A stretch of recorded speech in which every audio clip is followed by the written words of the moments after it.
आज परमेश्वर के वचन से हमने रोमियो की पुस्तक और उसका 7 अध्याय 1 से और 6 पर अभी हम आज के दिन को देखते हैं। आज फादर्स डे है, क्योंकि पिता तो बहुत कम है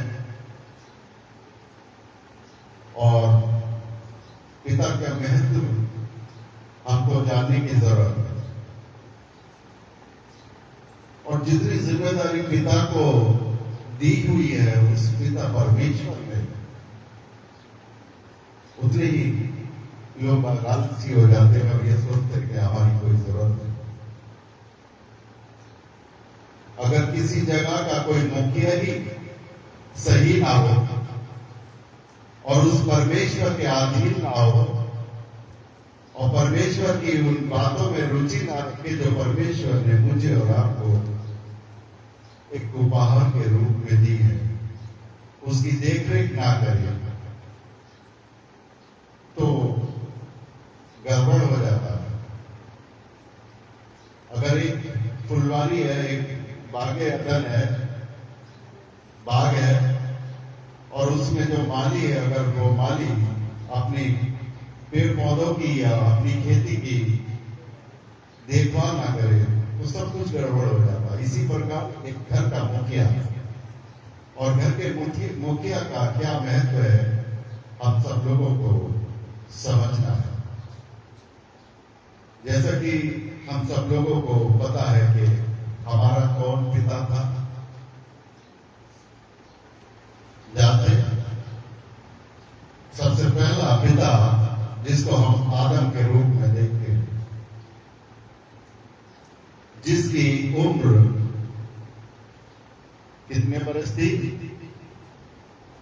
912 वर्ष का होकर आदम खत्म हुआ।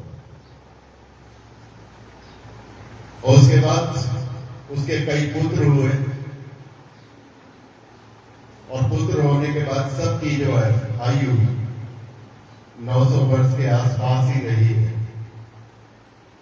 वो परमेश्वर से कुछ पुत्रों से, जैसे आदम से बात किया करता था परमेश्वर, वैसे पुत्रों से भी बात किया करता था। एक उसका प्रिय पुत्र था हनोक और उसकी उम्र 365। उम्र तो नहीं कह सकते क्योंकि बाइबल में तो लिखा है कि वो 365 वर्ष का था। तब वो परमेश्वर ने उठा लिया था। उसकी मृत्यु का हम नहीं कह सकते कि मृत्यु हुई है, लेकिन कुछ लोग हैं जो परमेश्वर ने उनको जिंदा ही उठा लिया है। उसी में एक हनोक नाम का था जो आदम से पैदा था, आदम का पुत्र कहलाया और वो 365 का साल का था। तभी वो परमेश्वर ने अपने पास बुला लिया और उससे भी बहुत बातें करा करता था। उसका किरदार बहुत अच्छा था, बहुत ही बढ़िया है। क्योंकि अगर इतिहास उठा के देखते हैं तो आदम से लेकर अब्राहम तक जो पाप ने राज्य किया है, जैसे एक राजा राज्य करता है ना कि किसी, क्योंकि वो राज्य पाप ने किया था क्योंकि उस समय तक व्यवस्था नहीं है। लेकिन जब व्यवस्था नहीं होती तो हमें पाप का पता नहीं होता कि पाप क्या है। व्यवस्था के आने से हमने पहचाना कि पाप क्या है और धर्म क्या है। आज का विषय जो मैं बाद में आता हूं, लेकिन मैं बताता हूं कि आदम से लेकर अब्राहम तक की, जो आदम को जब पैदा किया तो परमेश्वर ने कहा फलो फूलो और फैल जाओ, बढ़ जाओ। उसके बाद दुनिया में पाप हुआ, अपना लोग दिमाग चलाने लगे, परमेश्वर की अहमियत को भूल गए, उस पिता परमेश्वर को भूल चुके जो परमेश्वर आज भी मुझे और आपको जिंदा रखे हुए है, और वो जिंदा जमीन पर वो हमें सुरक्षित हाथों में देखना चाहता है कि हम शैतान के हाथों में ना जाकर अपने आप को बचाने वाले बन। और नूह का नाम हमने सुना होगा, वो भी हर एक धर्म जानता है। आदम को भी हर एक धर्म जानता है, नूह को भी हर एक धर्म में जिक्र है, और वो भी एक पिता हमारा कहलाया।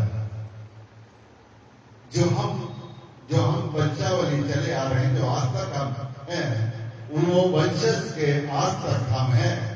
तो नूह के द्वारा जो वंश निकला वो भी हमारा धर्म कहलाया, हमारा वंश कहलाया, क्योंकि उससे जो संतान उत्पन्न हुई अब्राहम तक, वो उसके हम हकदार बने, वारिस बने। और हम जब वारिस बनते हैं तो एक अगर चौथे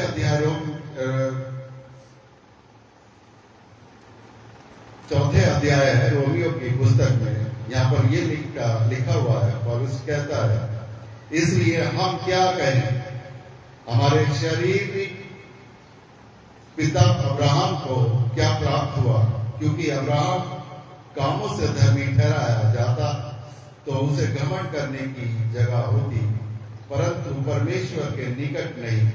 पवित्र शास्त्र क्या कहता है, यह है कि अब्राहम ने परमेश्वर पे विश्वास किया और ये उसके लिए धार्मिकता गिना गया। काम करने वालों को मजदूरी देना दान नहीं परंतु हक समझा जाता है, परंतु काम नहीं वरन भक्ति ठहरने वाले के लिए विश्वास करता है। विश्वास उसके लिए धार्मिकता में गिना जाता है। जिसे परमेश्वर ने बिना कर्मों के धर्मी ठहराता है, उसे दाऊद भी धन्य कहता है। परमेश्वर हम सब लोगों के विश्वास को पहचानता है। एक उस पिता को आज हम याद करते हैं जिसको पिता ने नूह को भी आशीष दी, उसके पुत्रों को आशीष दी, और उसके लिए भी ये बोला, उससे पहले आदम के लिए बोला था, उसके बाद जो है नूह से बोला कि इस धरती पर फैल जाओ, बढ़ जाओ, और उसके बाद आता है आदम अब्राहम, और अब्राहम को भी बोला कि तुम इस पृथ्वी पर तुम्हारे को इतनी आशीष दूंगा और तुम्हारे वंश की बढ़ोतरी करूंगा। और वो बढ़ोतरी क्यों मानी गई, वो बढ़ोतरी क्यों दी गई, क्योंकि परमेश्वर के जो पास और नजदीकी में होके चलता है, परमेश्वर की बातों को मनन करता है, परमेश्वर के अनुग्रह में होकर चलता है, तो ये बातें होती हैं जिंदगी में। जब से हम पैदा हुए और आज तक हमने कितने भी पाप किए हो, बहुत अनेकों बार पाप किए हो। कई बार पापों का पता रहता कि हमें समझ में आती कि हमने पाप कर दिया, कभी होता है कि हमें समझ में नहीं आती, हम अनजान रहते उस पाप से और हमने पाप कर दिया। लेकिन कई वर्ष बाद आज मैं सुबह मैं देख रहा था और मैं पढ़ रहा था, तो यहां पर लिखा हुआ है रोमियो की पुस्तक, पौलुस क्या कहता है। पौलुस के कई लेख लिखे हुए हैं और मुझे बहुत ही अच्छे लगते हैं, और पौलुस अपने आप ये लेख लिखता है। आज सुबह मुझे इस आयत का मनन करने को मौका मिला, 5वीं अध्याय और उसकी 18 आयत में आपके सामने पढ़ता हूं। यहाँ पर परमेश्वर का वचन कहता है, इसलिए जैसा एक अपराध सब मनुष्य के लिए दंड की आज्ञा का कारण हुआ, वैसा एक धर्म का काम भी सब मनुष्य के जीवन के निमित्त धर्मी ठहराए जाने के कारण हुआ। क्योंकि जैसा एक मनुष्य के आज्ञा न मानने से बहुत लोग पापी ठहरे, वैसे ही एक मनुष्य के आज्ञा मानने से बहुत लोग धर्मी ठहरे। व्यवस्था बीच में आ गई कि अपराध बहुत हो, परंतु जहां पाप हुआ बहुत हुआ, वहां अनुग्रह उससे भी अधिक हुआ है।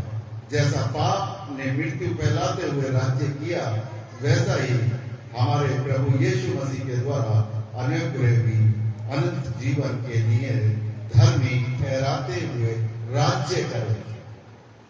जैसा मैंने बताया था, आदम से लेकर और अब्राहम तक पाप ने राज्य किया, और जैसा कि वचन बताता है कि एक आदमी के पाप करने के कारण कितने लोग पापी हो गए।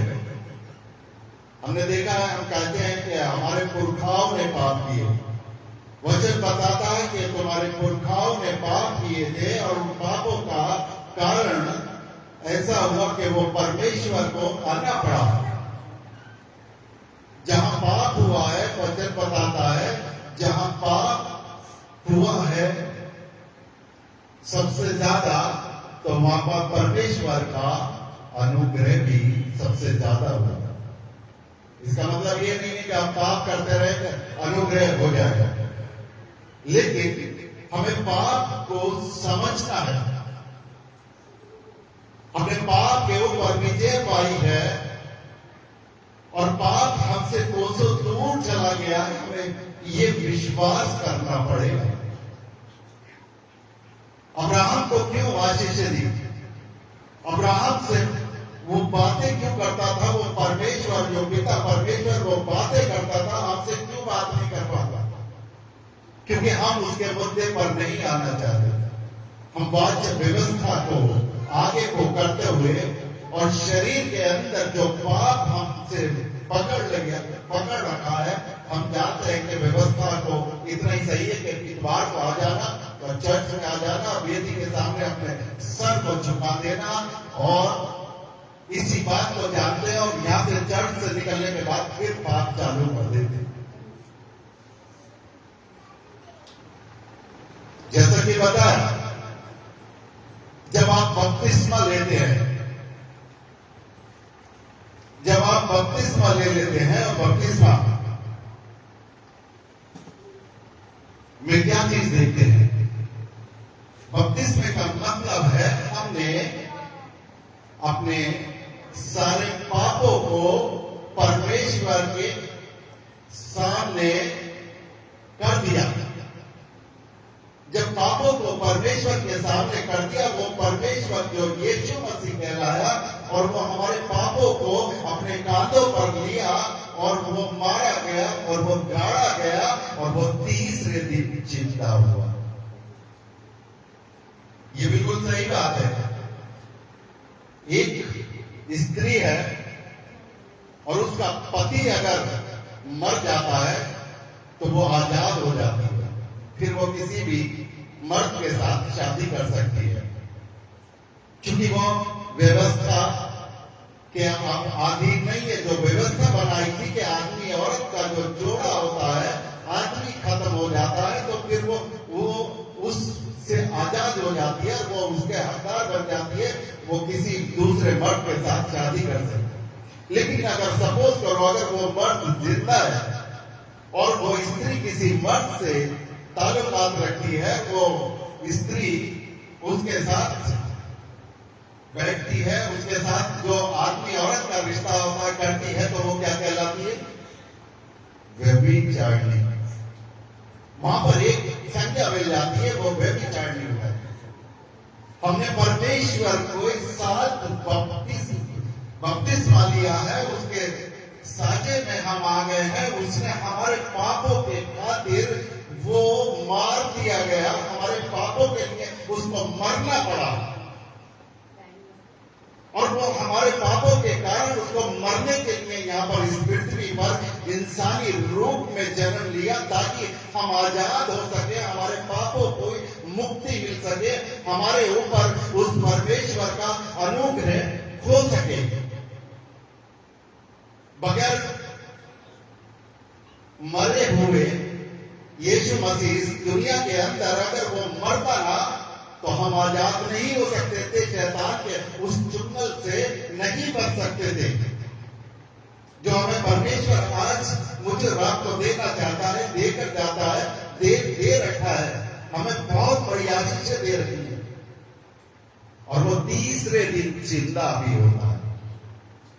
वो तीसरे दिन क्यों जिंदा हुआ? क्योंकि पति जिंदा है। हम क्या है? उसकी दुल्हन है। हम क्या है? उसकी दुल्हन है। परमेश्वर का वचन बताता है कि जो मसीह कलीसिया है, मसीह लोग है, वो परमेश्वर हमारा कौन है? कभी ऐसा हो सकता है कि हम किसी और को सजदा करने लगे, उस पति को छोड़कर दूसरे किसी पति को सजदा करने लगे, उसको अपना देवता मानने लगे, उसके ऊपर हमारा आकर्षित हो जाए, तो हम क्या करते हैं? व्यभिचार। समझना पड़ेगा। आज मुझे राम को समझना पड़ेगा कि हमारी पॉलिसी क्या है, हमारी ताकत क्या है, हमें परमेश्वर ने कितना धनी बनाया है। अपने आप को कहते रहते कि परमेश्वर तू हमें धन दे, अपने आप को कहते रहते परमेश्वर तूने मुझे क्यों छोड़ दिया, मैं परेशान हूं, मैं ऐसे हालात में आ चुका हूं कि मेरा सब कुछ बर्बाद हो चुका है, लुट चुका है, और सब कुछ किसी भी हालत में नहीं है। क्या परमेश्वर हम सब लोगों को बचाने के लिए आए, जीवन दान देने के लिए आए।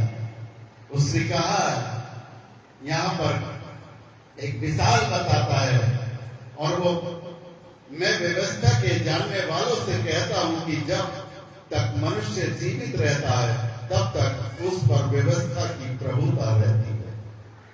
जब तक मनुष्य जीवित रहता है। आज आपका परमेश्वर, मेरा परमेश्वर जिंदा है। हम उसके अधीन हो। हमने देखा है कि कई बार हम परमेश्वर की व्यवस्था को जानने के बाद भी गड़बड़ियां करने लगते, अपने शरीर को सजाने और संवारने लगते। हमारे शरीर के अंदर वो चीजें पैदा हो जाती हैं जो शैतानी हरकत पैदा करती है। आपने देखा होगा कुछ लोग टैटू लोग जो है अपने शरीर के ऊपर, अपने हाथ के ऊपर लगवा लेते हैं। बाइबल में उसको नियम मना किया गया है। बाइबल उसके सख्त खिलाफ है। आपने देखा होगा, अगर टैटू अगर आप देख लेंगे, अगर ये कहां से बनता है, कैसे बनता है, तो आप खुद परेशान हो जाएंगे और कभी कोशिश नहीं करेंगे। जो टैटू होते हैं, जैसे मुर्दा घाट पर जाकर लोग जो मुर्दों की जो अकस्मात मृत्यु हो जाती है और उनकी हड्डियों को लिया जाता है, उनकी हड्डियों को लेकर उसमें और कोई वैसा केमिकल करा जाता है जो शरीर को नुकसान पहुंचाता है। वो लोग बाकी सोचते हैं कि ये आकृति बन गई है, लेकिन शरीर को अंदर अंदर वो धीरे धीरे बर्बाद करता रहता, गलाता रहता, सड़ाता रहता, शरीर के अंदर बीमारियों की खजाना पैदा हो जाता है। उन राख को, मुर्दों की जो राख होती है, उससे वो टैटू बनता है। और जब से वो टैटू बनता है तो उस लड़का हो या लड़की हो, उस आदमी के, उस लड़के के और उस लड़की के अंदर दुष्ट आत्मा का प्रवेश हो जाता है। आज देखा होगा, आपने देखा होगा कि जिन लोगों ने टैटू बना रखे हैं, दुष्ट आत्मा का प्रकोप या उस घर में दुष्ट आत्मा प्रवेश जरूर करती है, क्योंकि परमेश्वर के वादे के खिलाफ चले। परमेश्वर ने आदम को जो समस्या दी थी, आदम को कहा था कि बहुत अच्छा जीवन मैं तुम्हें दे रहा हूं, फल भी है, फूल भी है, जीव भी है, पशु भी है, पक्षी भी है, बोले इनको खाना और इसको मत खाना। वहीं पर परमेश्वर का कहना है मानना मना कर दिया, मानना खत्म कर दिया। आज भी मैं और आप परमेश्वर की बहुत ढेर सारी बातों को नहीं समझ पाते। परमेश्वर को हमने छत्तों में उड़ा रखा है। मान लेंगे परमेश्वर होगा, बड़े दिन पे चले जाएंगे, स्तर पे चले जाएंगे, परमेश्वर की बात सुनने के। पादरी तो कहता ही रहता है, प्रचारक कहता ही रहता है, बिशप कहता ही रहता है, कुछ भी नहीं। मुझे आज क्या करना है? मुझे जवाब देना है। मुझे उस परमेश्वर के सामने जाकर आज की बात मुझे बतानी होगी। जब मेरे को बुलाया जाएगा, मेरा वक्त आएगा, तो मुझे उस परमेश्वर परमेश्वर के सामने मुझे हिसाब देना होगा। आज का, इस समय का मैं कहां पर हूं, क्योंकि वो मेरा और रात का जो परमेश्वर है आज भी वो जिंदा है, मरा नहीं है। और हमने कहां पर उसकी गिनती कर ली, मर गया। यीशु मसीह मर गया, तीसरे दिन नहीं उठा। इसलिए वे विचार करते रहो, बन जाओ किसी हमारे मन के अंदर जो ख्यालात है, वो ख्यालात ऐसे ख्यालात होते हैं जो हमें परेशान कर देते हैं, हमारी औलाद को परेशान कर देते हैं, हमारे पूरे परिवार में घुसपैठिए आ जाते हैं, बर्बाद करते चले जाते हैं, क्योंकि शैतान की योजना बनती चली जाती है। आज आप लोग बहुत भाग्यशाली हैं, आप लोग बहुत भाग्यशाली हैं। मैं ये समझता हूं और आप इस बात को समझ भी गए होंगे कि आपको उस पिता का घर मिला है। बहुत ढेर सारे लोग बाग हैं जिनके पास घर नहीं है, उस पिता का नाम नहीं ले सकते, वो चीज नहीं मिल सकती। जब आप अपने पिता के यहाँ जाते होंगे तो अपने पिता से जो भी मांगते होंगे, आपका पिता आपको देने पे मजबूर हो जाता हो।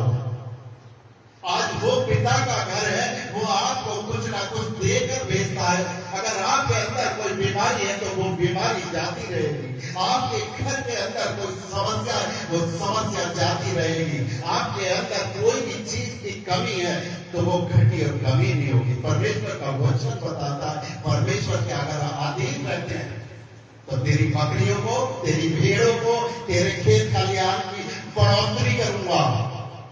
परमेश्वर के वचन बताता है कब, जब हम परमेश्वर के अधीन होंगे। हम उसको ये नहीं सोचेंगे कि वो मरा हुआ नहीं है, उसको सोचेंगे कि वो जिंदा है, तब वो सारी आसमान से आशीष है मेरे घर में, आपके घर में, मेरे पास, आपके पास आ जाएगी। वो पिता इतना बड़ा पिता है और जिंदा है। वो कब्र खाली है, जिस कब्र में उसको लिटाया गया था वो कब्र खाली है। दुनिया का इतिहास बताता है, दुनिया का जितने भी इतिहासकार हैं वो सब उस बातों को बताते हैं कि वो कब्र खाली हो चुकी है, क्योंकि मेरा और आपका पिता जिंदा है। और जब जिंदा है तो हमारे दिमाग में क्यों नहीं आता कि हम उसी तरीके से उसको माने। हमने इधर से सुना उधर को निकाल दिया। कई बार हमने सोचा होगा कि जब दुनिया की सृष्टि बनी थी, जब दुनिया इसको बनाया परमेश्वर ने, बाइबल बताती है कि पृथ्वी क्या थी, भूडोल थी, इसकी कोई शक्ल नहीं थी, इसकी कोई सूरत नहीं थी, एक अंधेरा था और अंधेरा पूरी पृथ्वी पर ऐसे घूमता रहता था। और एक आत्मा थी, पवित्र आत्मा थी, वो उस पर मंडराती रहती थी। परमेश्वर का वचन घूमता रहता था, वो डोर थी। और परमेश्वर ने 6 दिन के अंदर, परमेश्वर ने 6 दिन के अंदर पूरी दुनिया का निर्माण कर डाला। जितने भी जल हैं, जितने भी जंतु हैं, जितनी भी नदियां हैं, जितने भी पानी है, जितने भी जीव जंतु है, सब 6 दिन के अंदर बना दिए। और सबसे पहले बुराई कहां पर, पहले दिन ही हटा दी। अंधेरा और ज्योति, सबसे पहले ज्योति बनाई। हम ज्योति में चलने वाले बने और उस ज्योति को दिन कहा, उस ज्योति को दिन कहा। दिन क्यों कहा? कि हम दिन में नेकियां करें, अच्छे कार्य करें, अच्छे काम करें। आज भी परमेश्वर ने हमको नौकरी का मौका देता है, सेविकाई का मौका देता है, सेवा करने का मौका देता है दिन के अंदर। दिन में बहुत ढेर सारे अनूठे को और चमत्कारों को आप देखते हैं, क्योंकि परमेश्वर ने दिन को आशीष दी है। दिन में कोई गलत काम ना हो इसलिए दिया था। दिन में कोई भी चीज, कोई पाप ना हो इसलिए दिन दिया था। लोगों ने दिन में ही पाप करने चालू कर दिए, जमाना बदल गया, सोचा कि परमेश्वर को भी बदल दें। नूह के जमाने में इतने खतरनाक लोग बाग हो गए थे कि परमेश्वर को अपना नियम तोड़ना पड़ा। परमेश्वर को इस दुनिया को हलाक करना हुआ कि मैं इस दुनिया को खत्म कर देता हूं। सिर्फ एक मनुष्य था और वो नूह था, जिसको हम पिता की संज्ञा आज भी देते हैं। नूह था और नूह से ये कह दिया था कि एक जहाज बना, एक नाव बना और उसमें इतने इतने जोड़े उस जहाज के अंदर रख ले, क्योंकि मैं इस दुनिया को खत्म करने पर हूं। और जो परमेश्वर कहता है वो करता है, करा है। हमारे जीवन में अगर आज अनुग्रह है तो वो परमेश्वर की बदौलत है। अगर परमेश्वर मेरे और आपके नजदीक ना होगा, आपके पास ना होगा, आप कहीं के भी नहीं रहते। आज मैं कहीं का भी नहीं रहता। आज जिस जगह पर हूं परमेश्वर के अनुग्रह का वजह से हूं, क्योंकि वो चिंता है, वो अपने आदमियों को देखता है, वो काम करता है, वो आपको भी प्यार करता है और वो आपके परिवार को भी प्यार करता है। आज मैंने देखे बहुत ढेर सारे परिवार आज परेशान हैं। सब कुछ है, पैसा है, दौलत है, बच्चे हैं, बीवी है, सब कुछ है, लेकिन परमेश्वर का अनुग्रह उस घर में नहीं है। तो परमेश्वर की तरफ से उस आशीष जो स्वर्ग की आशीष है वो रुकी हुई है। तेरे वंश को बढ़ोतरी करूंगा, तेरी भेड़ों को बढ़ाऊंगा, तेरे खेत खलिहानों को बढ़ाऊंगा, तेरे को मैं इतना वो करूंगा। वो सारी चीजें घट चुकी हैं, वो वहीं का वहीं स्थिर कर दिया। क्यों बढ़ोतरी क्यों नहीं हो रही? कहीं ना कहीं हमारे अंदर कहीं ना कहीं कमी आ चुकी है। एक बात हमने एक व्यवस्था को देखा कि व्यवस्था के कारण हमें चर्च में जाना है, व्यवस्था के कारण हमें ये काम करना है, लेकिन एक अंदर जो मेरे अंदर जो पाप है वो पाप इतना आदी हो चुका है, शरीर के अंदर घुस चुका है कि हम उसके अधीन हो चुके हैं, उस परमेश्वर को भूल चुके हैं और वो पाप के ऊपर पाप और पाप के ऊपर पाप बढ़ता चला जा रहा है। परमेश्वर को ठट्टों में यूं ही नहीं उड़ाया। कहते हैं परमेश्वर को ठट्टों में ना उड़ाओ। परमेश्वर को रोजाना ठट्टों में उड़ाया जाता है। मेरे द्वारा, आपके द्वारा, कुछ नासमझी में, कुछ समझी में हम भूल जाते हैं। अभी अपना मकसद सिर्फ ये है कि अपना काम निकल जाएगा, चोरी कर लो, ये पैसा रखा हुआ और इतनी चोरी कर लेते हैं और ये हो जाएगा। लोग धर्म के काम में आपने देखा होगा, एक हफ्ते से पूरे ये राम अयोध्या जो है मंदिर है, इसमें करोड़ों अरबों रुपए की चोरी हो गई। एक ट्रस्ट बना हुआ है, इसमें सारी चीजें हैं, आदमी है, रोजाना नोट करते हैं, लेकिन उसके बाद भी धर्म के काम में जो धर्म के नाम से लोग बात देते थे और वहां पे चोरी हो गई। लोग बागों को तो जो करना है वो करेंगे, जो यहां पर दान में देते हैं वो देंगे, लेकिन उस चर्च में जो भी दान आता है उसको सही पर लगाने की जरूरत या उसका हिसाब किताब रखने की जरूरत तो परमेश्वर ने जिन लोगों को दी है वो करना है, क्योंकि कल को हिसाब इंसान को नहीं दिया तो उसको देना पड़ेगा। क्योंकि इस जगह को अगर बढ़ाना है तो जरूरत तो है, पेट में भी जरूरत है और इस भूमि के लिए भी इसको बड़ा बनाना तो पैसे की तो जरूरत है। देखिए कल के अखबार में था, एक चर्च में 8.5 करोड़ रुपए एक हस्बैंड वाइफ आए और उन्होंने दान दिया। और आपको यकीन हो कि वो क्रिश्चियन भी नहीं थे, चर्च में गए थे और उनकी मनोकामना पूरी हो गई। उनसे लोगों ने पूछा कि हम चर्च के लिए क्या करना चाहते हैं। उन्होंने अपने आप ही बनाया कि हम इस चर्च को 8.5 करोड़ रुपया देंगे। ऐसी अयोध्या में भी बहुत लोग मैंने देख रहा कि कोई गए थे, अपने चेन और अपनी अंगूठी उतारी और दे दिए, क्योंकि आपने जो जिस चीज को लाकर दिए थे कि इस चीज में बढ़ोतरी हो, लेकिन कभी कभी जो समझाने वाले होते हैं, जो चौकीदार ही होता है, वो भी चोर बन जाता है। कब? जब परमेश्वर से अलग हो जाते हैं, परमेश्वर की उन बातों को भूल जाते हैं, परमेश्वर की उन चीजों को भूल जाते हैं। वचन बताता है, बाइबल में कई बार आया है कि बहुत ढेर सारे उपदेशक नाश हो गए, नाश कर दिया गया।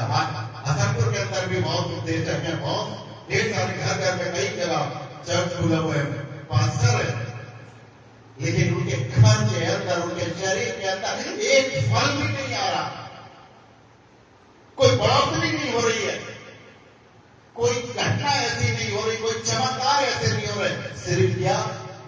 उनके अंदर से, उनके शरीर के अंदर से एक आलोचना निकल रही है किसी के प्रति, उंगली उठाने वाली। और जबकि बाइबल मना करती है कि किसी के ऊपर उंगली मत उठाओ, क्योंकि अगर उंगली हम एक उठाते हैं तो 3 उंगली हमारी तरफ इशारा कर रही है कि हम कितने बड़े लोग हैं। पहले अपने आप का लट्ठा निकाल लो, पहले अपने अंदर की जो गड़बड़ियां है वो निकाल लो, उसके बाद हम किसी को कह सकते हैं कि ये आदमी सही नहीं। परमेश्वर का वचन बताता है कि अगर परमेश्वर का वचन अगर आपने पकड़ लिया तो फिर उसको छोड़ो नहीं और उसको अपने दिल में संभालो। वो प्रेम, प्रेम का खजाना, प्रेम का भंडार है यीशु मसीह। वो प्रेम देखना चाहता मेरे राह के अंदर, वो देखना चाहता, कुछ मिरेकल देखना चाहता, वो अपने पेड़ के अंदर फल देखना चाहता है, नहीं तो वो परेशान हो जाता है कि इसने मेरा चोरी की है, सारी चीजों में से चोरी की है। ये घंटे भी चोरी करता है, 24 घंटे में मुझे 2 घंटे भी नहीं देता, जबकि 2 घंटे हमें परमेश्वर को देने चाहिए। दशमांश हमें सब चीज का देना चाहिए। जब हम अपनी तनख्वाह का दशमांश लाके यहाँ पे चर्च में देते हैं, सब कुछ वो करते हैं, तो ये टाइम भी दशमांश है। परमेश्वर को बदला, परमेश्वर आपसे हिसाब लेगा, और वो ऐसा हिसाब लेगा कि जब आप हिसाब देंगे तो वहां पर आप कमजोर ना पड़ जाए, जिसको हम कहते हैं कि आनंद जीवन की कुर्सी। यीशु मसीह मारा गया, गाड़ा गया और तीसरे दिन जिंदा हुआ, ताकि हम भी उसके साथ जिंदा हो गए। जब हमने बपतिस्मा लिया, यीशु मसीह का के लिए डुबकी लगाई, यीशु मसीह के साथ उस पानी में चले गए, हमारे पाप क्षमा हो गए। यीशु मसीह के साथ हम मर गए। अपनी हमारे शरीर की जो हालत थी, हमारे शरीर का जो कचरा था, हमारे शरीर के अंदर जो पाप थे, वो पानी के अंदर डूब चुके थे। अब हमने एक नया जीवन पा लिया, एक नया जीवन पा लिया। और जब हमने नया जीवन पा लिया तो फिर हम पाप नहीं कर सकते, हम किसी की आलोचना नहीं कर सकते, हम किसी ऐसे वैसे के पास विश्वास नहीं कर सकते, हम किसी देवी देवता के पास नहीं जा सकते। अपने शरीर को अपनी तरीके से पालेंगे, अपनी शरीर की देखभाल अपनी तरीके से रखेंगे। हमें किसी नकली चीजों की लगाने की जरूरत नहीं है कि उसको लगाने से अपने परमेश्वर पे शक करना, परमेश्वर के विश्वास करता था अब्राहम, और परमेश्वर पे विश्वास करता था। वो विश्वास का धनी कहलाया, मालदार कहलाया। और उस समय कितनी आशीषें थी पूरी दुनिया के अंदर, कोई भी इतना धनी राजा आदमी मनुष्य नहीं हुआ जितना अब्राहम था। उसकी भेड़ थी, बकरियां थी, खेत थे, जमीन थी, उसके पुत्र थे, उसके सब कुछ थे, बहुत ढेर सारा रईस व्यक्ति कहलाया, क्योंकि विश्वास के कारण। और परमेश्वर ने आशीषें दी थी, आसमान से आशीषें भेजी थी, क्योंकि वो धर्मी कहलाया। वो परमेश्वर की हर एक बात को मानता था और उसमें गौर देता था, इसलिए उसको बढ़ोतरी करी सारी चीजों में। आज हम सब लोगों के पास वो बढ़ोतरी नहीं देखी जाती, चेहरों पे नूर नहीं है, चेहरों के दिमाग सारा खत्म हो चुका है। क्यों? परमेश्वर की तरफ हमने दिमाग लगाना बंद कर दिया है, अपना दिमाग चलाना चालू कर दिया है। आज अगर परमेश्वर के पास हम आते हैं तो परमेश्वर हमें बहुत ढेर सारे वरदान देता है। आपने देखा होगा, विशाल इधर खड़े हो जाओ, व्यवस्था विवरण और उसका 8 निकालो, 7 और 12 7 की 12 है।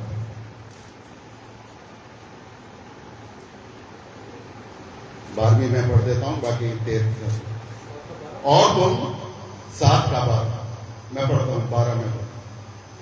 और तुम जो इन नियमों को सुनकर मानोगे और इन पर चलोगे तो तेरा परमेश्वर यहोवा भी उस करुणामय वाचा का पालन करेगा और जिसे उसने तेरे पूर्वजों से शपथ बांधी थी 13 और वह तुझसे प्रेम रखेगा और तुझे आशीष देगा और गिनती में बढ़ाएगा, और जो देश उसके तेरे पूर्वजों से शपथ खाकर तुझे देने को कहा है उसमें वह तेरी संतान पर और अन्न नए दाखमधु और वह तुझसे प्रेम रखेगा। ये परमेश्वर ने अपने लोगों के लिए कहा है, वचन बताता है कि कितनी सत्य बात है। परमेश्वर का वचन आज तक भी जो परमेश्वर के वचन में लिखा हुआ आज तक वो पूरी हुई है, उसने शपथ खाई है और वो बताता है। व्यवस्था विवरण उसके साथ है 7वां बाब और उसके 12 आयत में लिखा है कि जो शपथ मैंने खाई है, जो वाचा मैंने बांधी है, जो अब्राहम के साथ वाचा बांधी है, वो मेरे राम के साथ भी वाचा बांधी है, वही करना चाहता है जो अब्राहम के साथ किया था। और यहाँ पर आगे कोई लिखा है 13वां में, और वह तुझसे प्रेम रखेगा और वह तुझको आशीष देगा और गिनती में बढ़ाएगा, और जो देश उसने तेरे पूर्वजों से शपथ खाकर तुझे देने को कहा है उसमें वह तेरी संतान पर और अन्न नए दाखमधु और ठग के तेल आदि भूमि की उपज में आशीष दिया करेगा। और आगे और तेरी गाय बैल और भेड़ बकरियों को बढ़ती करेगा, तू सब देशों के लोगों से अधिक धन्य होगा। तेरे बीच में न पुरुष न स्त्री निर्वेश होगी और तेरे पशुओं में भी ऐसा कोई ना होगा। और यहोवा तुझसे सब प्रकार के रोग दूर करेगा और मिस्र की बुरी बुरी विधियों जिन्हें तुम जानता है उनमें से किसी को भी तुझे लगने न देगा। और यहाँ पर परमेश्वर का वचन हमारे गाय और बैलों के लिए भी आशीष दे रहा है, भूमि के लिए भी आशीष दे रहा है, खेत के लिए भी आशीष दे रहा है। और ये कहा है कि जिस देश में तू रहेगा, जिस देश को जो मैंने तुझे दिया है उसमें बढ़ोतरी होती चली जाएगी। उस देश के लोग बाग तेरी इज्जत करेंगे और तुझ पर निहारेंगे और तेरी जो है वहां पर उनके बीच में धन्य होगा और बढ़ोतरी होगी। और वहां की स्त्री और पुरुष कभी निर्वंश ना होंगे और तेरे वंश और यहोवा तुझसे सब प्रकार के रोग दूर करेगा। मिस्र में बुरी बुरी व्याधियां जिन्हें तुम जानता है उसमें से किसी को भी लगने ना देगा। कितनी बड़ी गारंटी, वारंटी नहीं गारंटी। परमेश्वर का वचन आज मुझसे और आपसे आज बात करना चाहता है। परमेश्वर आज बात करना चाहता है। परमेश्वर आज आपको बुलाना चाहता है अपने घर के दरवाजे पर। आपको अपना दरवाजा खोलना है। बैठो, आपको आज क्या करना है? अपना दरवाजा खोलना है, जो दिल का दरवाजा। एक गाना आना, यीशु तेरे दिल के द्वार पर यीशु खटखटाता, खोलो तुम दरवाजा। और यीशु कहता मैं अंदर आना चाहता। हमारे मन के दरवाजे बंद हैं। शैतान घुसा मन के अंदर और घुसने के बाद उसने अंदर की कुंडी लगा ली। बोले अब परमेश्वर या उस ईश्वर को जो सच्चा ईश्वर है इस घर में प्रवेश नहीं करने दूंगा। सोचने की भी शक्ति गायब हो जाती। हम सब लोग आज क्यों परेशान हो जाते हैं?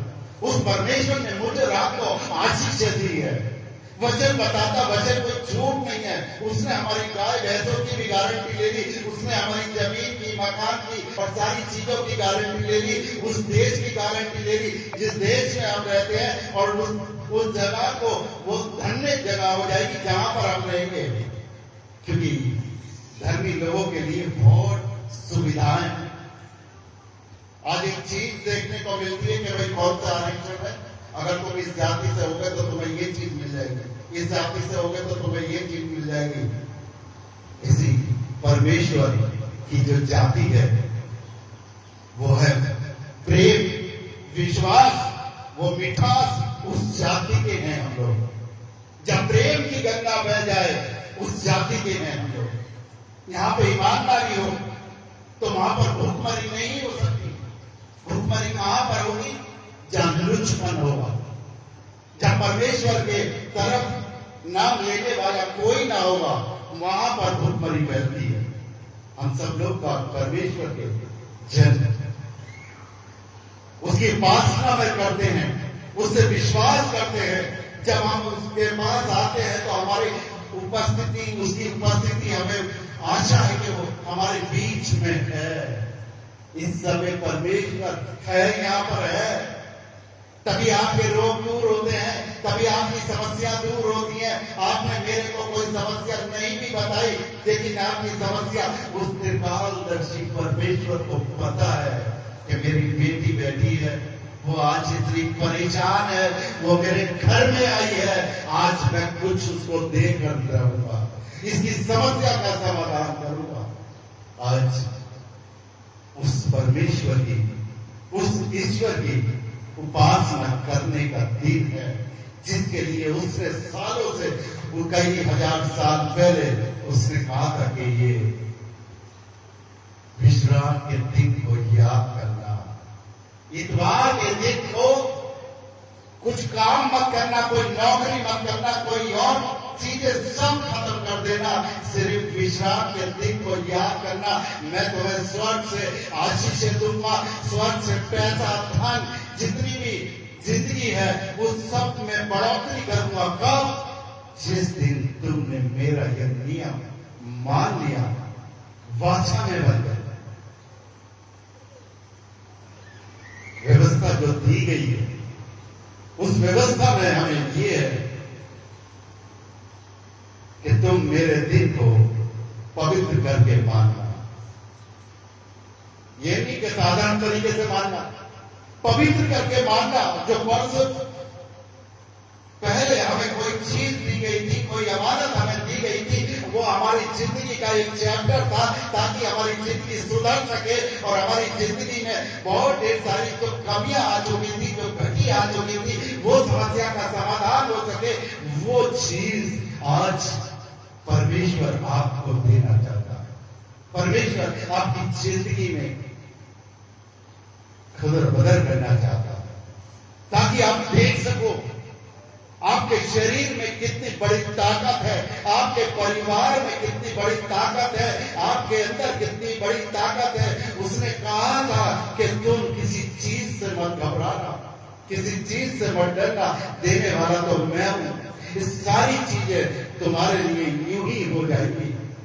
और आज हम छोटी सी समस्या के कारण दुखी हो जाते हैं, मन में हमारे वो घटनाएं आ जाती है। अब क्या होगा, अब क्या होगा, परमेश्वर क्या होगा? शैतान हावी हो चुका है। कई लोग, जितने भी लोग आ गए, बहुत ढेर सारे लोग तांत्रिकों के चक्कर में पड़े हुए, तंत्र मंत्र में पड़े हुए, मौलवियों के चक्कर में, मौलानाओं के चक्कर में पड़े हुए। जिन मौलानाओं को, जिन तांत्रिकों को अपनी भी खबर नहीं है कि उनको कहां पर जाना है, कहां पर रहना है, कहां पर क्या, जो अपने बारे में नहीं जानते वो दुनिया के बारे में क्या बता सकेंगे। और हमारा परमेश्वर वो सब जानता है और सबको देता है, और दिया है उसने, और बराबर देता चला जाएगा दुनिया के अंत तक। वो जितने भी दावे उसने करे हैं, जितनी भी बातें उसने कही हैं, वो सब कुछ देता चला जाएगा। क्यों? आज परमेश्वर को मैंने जान लिया, परमेश्वर को मैंने पहचान लिया, परमेश्वर इन बातों को जानता है। वो परमेश्वर निहायती परमेश्वर है। वो हमको कुछ देता है, वो हम पे दया खाता है, वो हम पे तरस खाता है, क्योंकि हम उसकी संतान कहलाए। क्योंकि सदियों पहले जो अब्राहम के वंशजों में हमारी गिनती गिनी जाने लगी। आज हम किसकी संतान कहलाए? अपने मूल पिता अब्राहम की संतान कहलाए। कभी उस पिता को याद नहीं करते हम लोग। उस पिता के होने के बावजूद आज हम धनी कहलाए, आज हम निरोगी कहलाए, आज हमारे पाप से, आज हमारे जो पापों का घड़ा था वो सब हट गया, क्योंकि विश्वास का धनी हमारा मूल पिता कहलाया। अगर वो ना होता तो ये भी ना होता। अपने आप को बचाना, अपने आप को सुरक्षित रखना, उस परमेश्वर की बातों को भूलकर, उस परमेश्वर की उन चीजों को सबको भूलकर हमें इन बातों को देखना है। आगे मैं 13वीं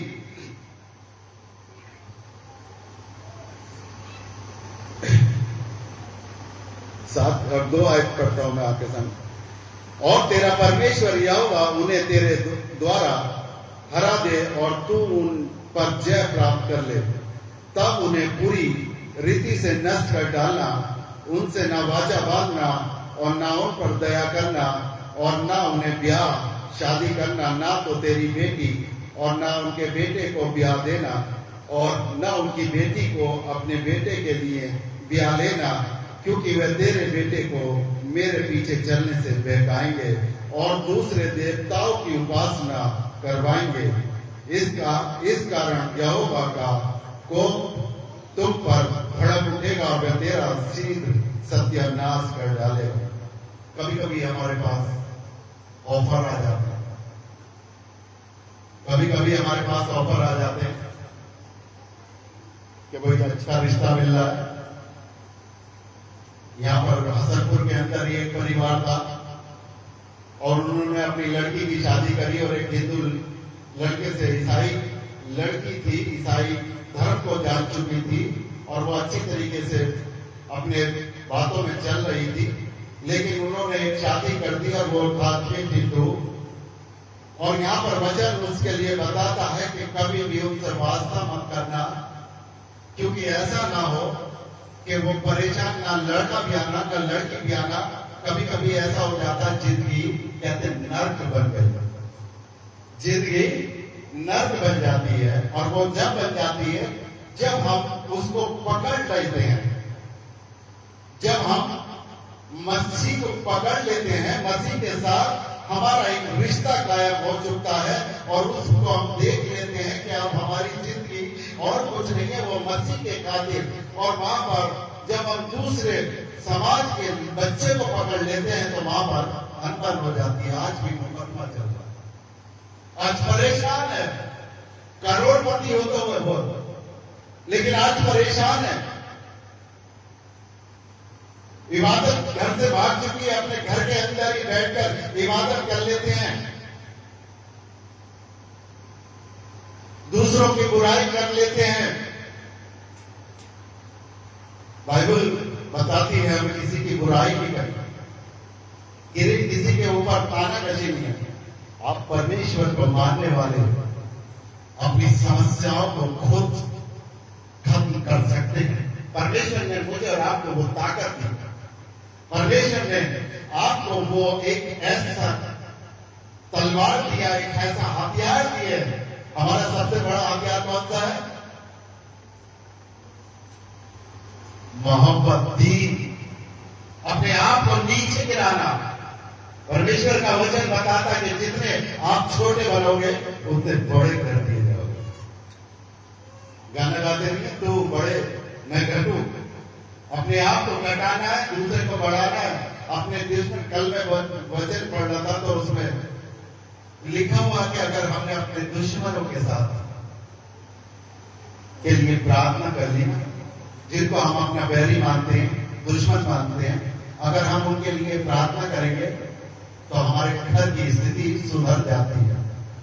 प्रार्थना काम उसके लिए कर रहे हैं, उसके लिए धन मांग रहे हैं, उसकी गरीबी को दूर करने के लिए कर रहे हैं, उसको क्षमा कर दो। जो हमारे शत्रु है, जिसको हम सोच भी नहीं सकते थे, लेकिन घर में बरकत है, घर में आशीषें हमारे आ रही। कई बार मैंने देखा है, जब यहाँ पर मुकदमा चल रहा था तो एक आदमी गवाही दे के आ रहे थे, और गवाही यहाँ पर दी, और बावनखेड़ी में जब आके एक्सीडेंट हो गया, मेरे खिलाफ गवाही दे रहे थे। और जब एक्सीडेंट हो गया तो सब मुझे पता चल गया। सबसे पहले मैं चर्च में घुसा, क्योंकि मैं भी तारीख से आ रहा था। सबसे पहले चर्च में घुसा और मैंने उनके लिए प्रार्थना करी, परमेश्वर तू बहुत महान, तू महान है। क्योंकि आप जब मसीह के साथ संबंध बना लेते हैं, मसीह को पकड़ लेते हैं, फिर आपका कोई बैरी नहीं होता, आपका कोई दुश्मन नहीं होता। जो दुश्मन भी है वो आपका भाई है, क्योंकि इसका फैसला परमेश्वर करता है। जज हम नहीं बन सकते, जज जज ही रहता है। जज जो एक जज होता है, उसने पढ़ाई की होती है, वो उसकी क्वालिटी होती है, और वो फैसले देता है। और हम जज का हिस्सा नहीं ले सकते कि हम फैसले करने लगे कि ये आदमी गलत है, या उसके लिए खुश हो सके कि आज बबलू बहुत मैं खुश हूं कि आज उसको चोट लगे। नहीं, प्रार्थना करनी है। और जब मैंने ऐसा किया है, जब मैंने अपने बैरियों के लिए, मैंने तो बैरी नहीं माने, लेकिन मैं आज तक भी उनके लिए प्रार्थना करता हूं। क्यों?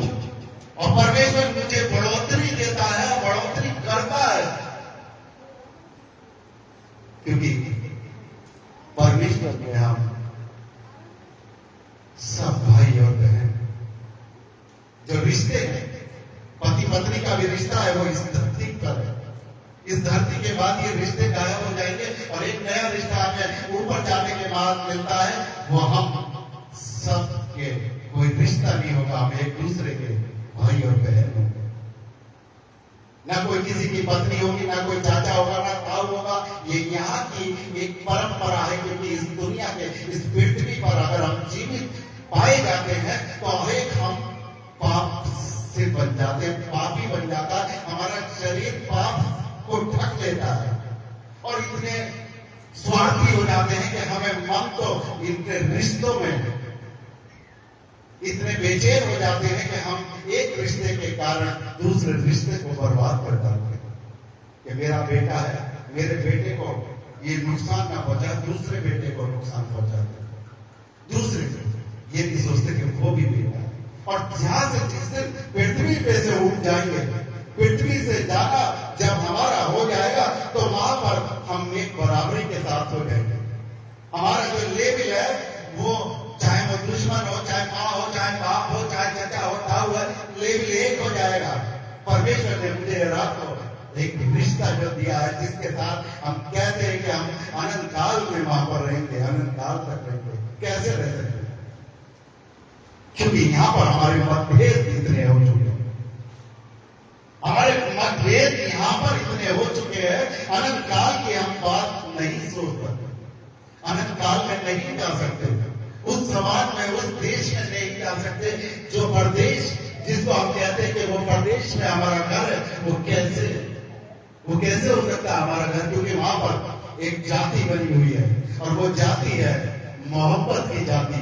और जब मोहब्बत मेरे और आपके अंदर, शरीर के अंदर नहीं होगी, तो उस मकान में हम नहीं जा सकते, उस घर में नहीं जा सकते, उस घर में बसेरा नहीं हो सकता, उसमें जगह नहीं मिल सकती। परमेश्वर आज आपसे बहुत बात करना चाहता है, आपकी तरफ देखना चाहता है। आप उसके चहेते हैं, उसके संतान, उसके वारिस कहलाए। वो आपको परेशान होता हुआ देख नहीं सकता, लेकिन कभी कभी ऐसा होता है, जाने अनजाने में पाप कर बैठते हैं, और फिर उसका समाधान हमें नहीं मिल पाता। जबकि परमेश्वर को यहाँ पर इस पृथ्वी पर आने का मकसद ही था हमारे पापों को खत्म करना, हमारे पापों को आजाद करना, हमें मुक्ति देना, हमारे पास अनुग्रह होना। पाप से बचकर अब हमें रहना, क्योंकि जिस दिन को हमने उस बपतिस्मे को पा लेते हैं, उस बपतिस्मे को हम पा लेते हैं, उसके साथ हमारा संबंध हो जाता है, वो हमारा पति कहलाता है। और वो जब पति कहलाता है तो हम उसकी दुल्हन है, और दुल्हन अपने पति के साथ गद्दारी कभी नहीं कर सकती। वो दुल्हन अपने पति के साथ गद्दारी नहीं कर सकती। क्यों ना? हम एक दूसरे के लिए बने। यहां दुश्मन बनाने के लिए नहीं आए, यहां मोहब्बत का बाजार खोलने के लिए आए, यहां वो दीन करने के लिए आए, अपने ईमान को बढ़ाने के लिए आए, उस परमेश्वर के पास होने के लिए आए। वो परमेश्वर, ताकि शैतान हमको नहीं, क्योंकि जिस दिन इस दुनिया को बनाया गया था, उसी दिन ने पाप ने अपने पैरों को समेट लिया। पाप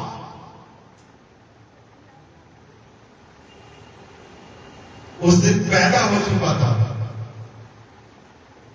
अंधियारे को ज्योति से अंधियारे को अलग किया, उस दिन पाप आ चुका था। उसके बाद बहुत ढेर सारी बातें हुई, बहुत ढेर सारे कई हजार साल, अगर साइंस के जाए तो 6 करोड़ साल माने जाते हैं, क्योंकि बाइबल बताती है कि नियत और समय के अनुसार उनको साल और वर्ष और दूर करे गए। साइंस जैसे 6 करोड़ साल बताती है कि इस दुनिया को हुए, अरब हुए, तो बाइबल भी बताती है कि एक दिन 1000 साल के बराबर भी होता है, एक दिन 1 लाख साल के बराबर भी होता है, 1 करोड़ साल के बराबर भी होता है।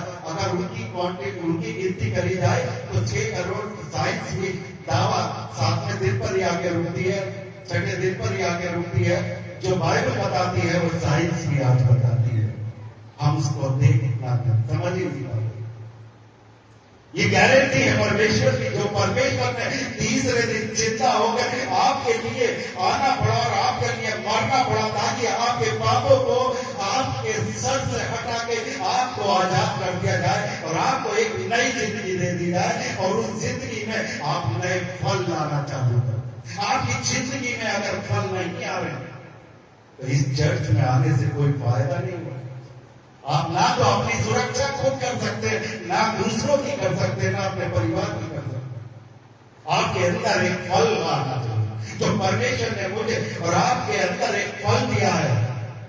और वो फल क्या है? वो परमेश्वर के नजदीकी में आने का एक तरीका है। परमेश्वर रोजाना हमारे पास नहीं आएगा। 2026 वर्ष पहले वो आ गया था, उसने जन्म लिया था, और वो आकर हमें कुछ टाइम के लिए रहकर हमारे पास से चला गया, लेकिन वो दोबारा नहीं आने का है। वो रोजाना हमारे पास नहीं आने का है, वो हमें नहीं बताने आने का है। आप सिर्फ हमको हिसाब देना है। अब हम सबको हिसाब लेने के लिए वो परमेश्वर इस धरती पर क्या, उस स्वर्ग में जाना पड़ेगा हमें। जो धर्मी लोग बाग होंगे, प्रकाशित वाक्य बताता है, जो धर्मी लोग बाग होंगे रैप्चर हो जाएगा। हम बैठे होंगे, नींद आ रही है, शैतान काम कर रहा है। नींद आने का मतलब शैतान काम कर रहा है, गौर से सुनो, फायदा होगा। अपने आप को बचाना है तो अपने आप को सुरक्षित रखना। शैतान इस तरीके से काम करता है। वो चर्च में भी आपको सही तरीके से नहीं बैठने देता है। वो परमेश्वर की बात आप सुन नहीं सकते, चाहे आपके पास कितनी भी ऐसी बात, और ये अमूल्य बातें हैं जो बाइबल से बताई जाती है। कोई भी प्रचारक आपके सामने बताता है, वो हीरे और डायमंड और उससे भी कहीं ज्यादा कीमती चीजें होती है जो आपकी जिंदगी को बदलने वाली होती है। एक डॉक्टर तो आपको दवाई देके करता है, सही करता है, उस पर भी वो उसका नाम लेता है, उस परमेश्वर का नाम लेता है।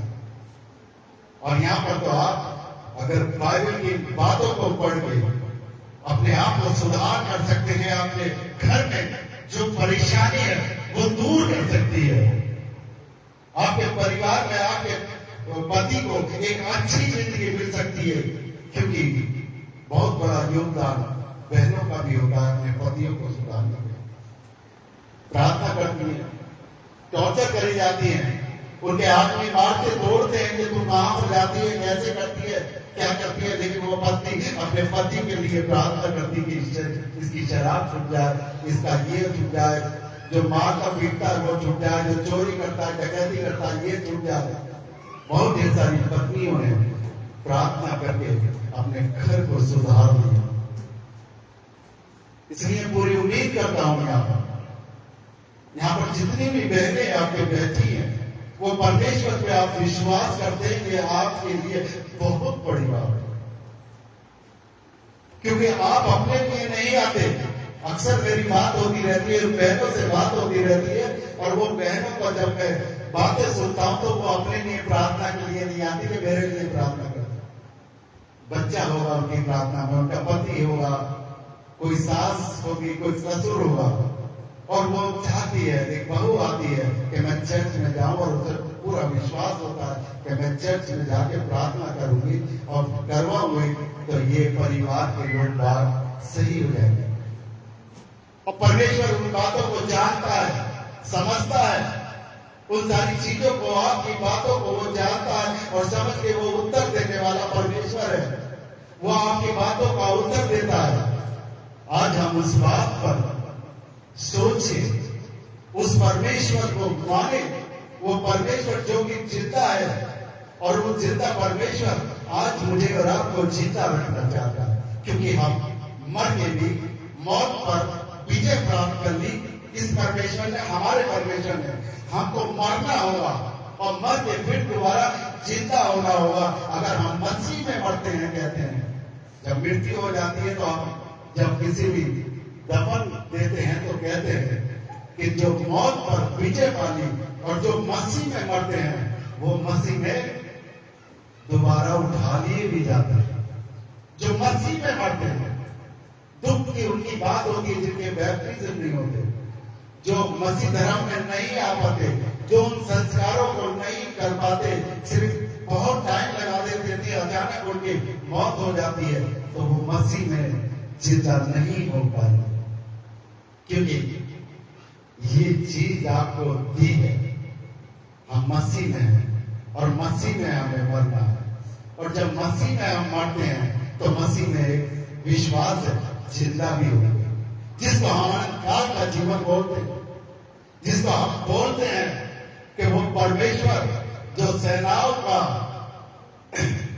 परमेश्वर है, वो सबका परमेश्वर है, पूरी दुनिया का वो आकाश से लेकर और पाताल तक का परमेश्वर है, वो जिंदा परमेश्वर है, जिसकी उपासना पक्षी भी करते हैं, पशु भी करते हैं, उसका नाम लेते हैं, और इधर हम इंसान होने के बाद उस परमेश्वर को भूल जाते हैं।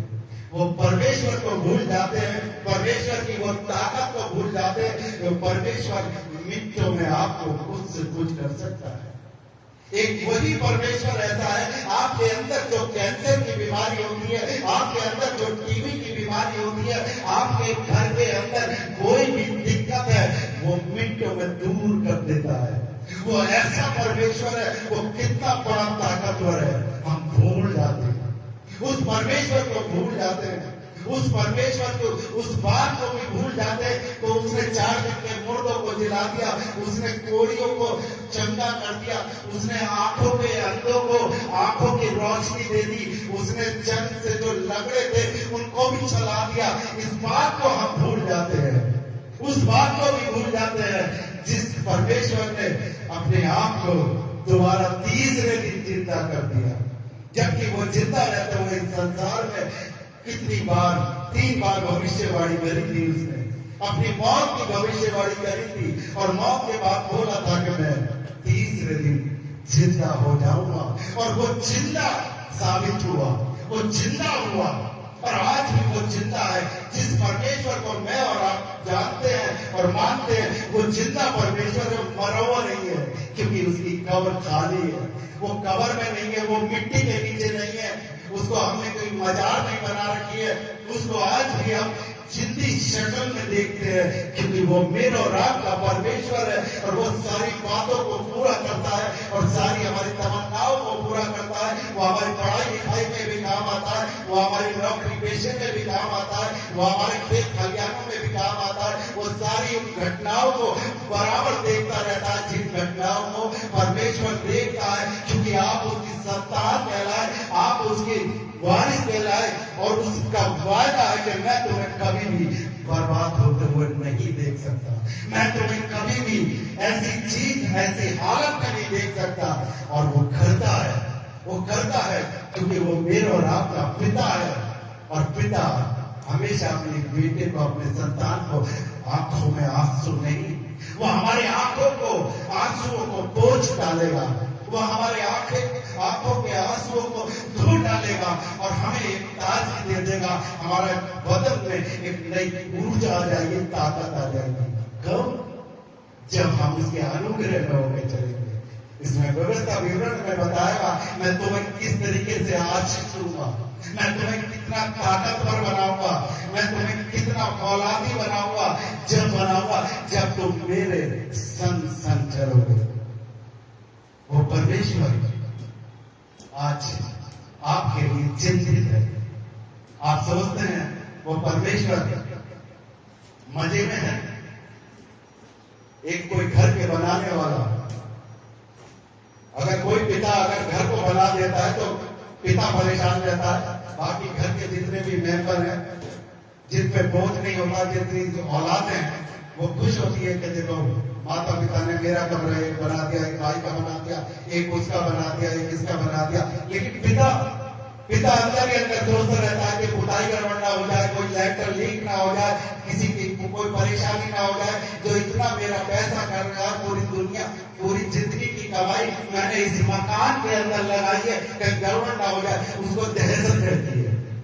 इसी तरीके से मेरा और आपका पिता भी हमेशा ये सोचता रहता है, मेरी कोई औलाद दुखी तो नहीं है, क्योंकि उसने हमें बनाया है, उसने हमें इस दुनिया के अंदर लेकर आया, रचा है। वो इसलिए चिंता करता है, वो हमारी और आपकी चिंता करता है। और उससे ज्यादा दुखी उसके लिए होता है जो उसका नाम नहीं जानते, उनके लिए भी चिंता करता है, क्योंकि वो पूरे जगत के लिए इस संसार के अंदर आया, पूरी दुनिया के लिए, पूरी संसार उसका बनाया हुआ एक रचना है। हम सब उसकी एक संतान कहलाए, और जब हम संतान कहलाए तो उस परमेश्वर की उन बातों को आज मुझे आपको सोचना है, अपने दिल में लेना है, अपने घर में जगह बनानी है, अपने मन में जगह बनानी है। वो परमेश्वर आपको कुछ आज देना चाहता है। बीमारियां, ये सारी चीजें, ये उसके बाएं हाथ का खेल मिनटों में दूर कर हो जाती है। परमेश्वर पे विश्वास रखिएगा, परमेश्वर पे विश्वास रखिएगा, परमेश्वर को विश्वास रखते हुए उसको अपना मुक्तिदाता ग्रहण कीजिएगा। वो परमेश्वर आपको अच्छे कर देगा, आपके घर की सारी समस्याओं को निकाल देगा। वो कैसा परमेश्वर है, कितना अजीब परमेश्वर है, कितना महान परमेश्वर है। वो परमेश्वर मुझे आपको आज बचाना चाहता है, वो दुनिया का ताकतवर दौलतमंद बनाना चाहता है, क्योंकि उसका वादा है कि मैं तुम्हें बहुत बड़ा धनी बनाने वाला, तुम्हारे लिए बहुत कुछ करने वाला है। वो रोजाना मुझे और आपको देखता है, आज भी वो मुझे और आपको देखता है। जितने भी लोग यहाँ पर आते हैं और अपने आप को ये कहते हैं कि मैंने मसीह को अपना लिया और मसीह में होकर मैं चलता हूं, तो एक बात आज आपको घर ले जाना पड़ेगा कि मसीह में अगर हमने अपने आप को जोड़ लिया है, उसका हाथ पकड़ लिया है, तो आज उस पर विश्वास करना पड़ेगा, क्योंकि उसके विश्वास के कारण ही अब्राहम धनी कहलाया, मूल पिता कहलाया, उसकी आशीषें मिल पाई। आज जो भी कुछ आपको मिलेगा उसके ऊपर विश्वास करने पर ही मिलेगा। अगर उसके ऊपर विश्वास करते हैं, आपकी घर की हर एक समस्या हल होने वाली है, सारी समस्याएं आपकी यहां से जाती रहेगी। क्यों? क्योंकि आप विश्वासी कहलाए, धर्मी कहलाए। आप उस झूठ में शामिल हो जाते हो जो पवित्र आत्मा का झूठ है। और जहां पर परमेश्वर की उपस्थिति होती है।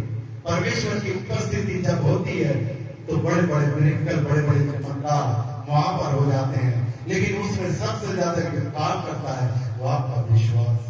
आज मुझे और आपको विश्वास करने की जरूरत है। हम आज अपने आप को, अपने उस बातों को रिपीट करते हुए, उन बातों को याद करते हुए अपने आप में सुधार लाए, अपने घरों में खुशहाली, अपने घर की स्थिति को अच्छा बनाने पाए जो परमेश्वर आपको देना चाहते हैं। सबको जल्द और सब लोग खड़े हो जाएंगे। जब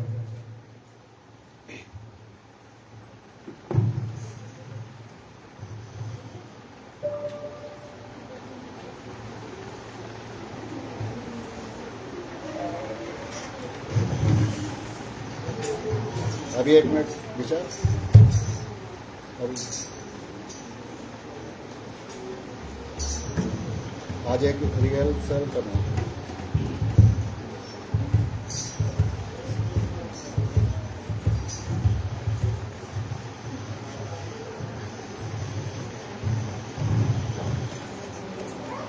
सब लोग थोड़ा सा आज एक वो करना है, सब लोग मुंह से गाएंगे और खूब जोश के साथ गाएंगे और इसके पीछे पीछे गाएंगे, ठीक है ना। आज हम पहला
बंद कर देंगे।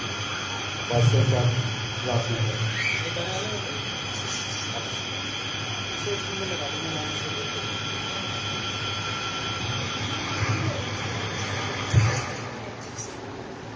आइए हम सब प्रार्थना करें।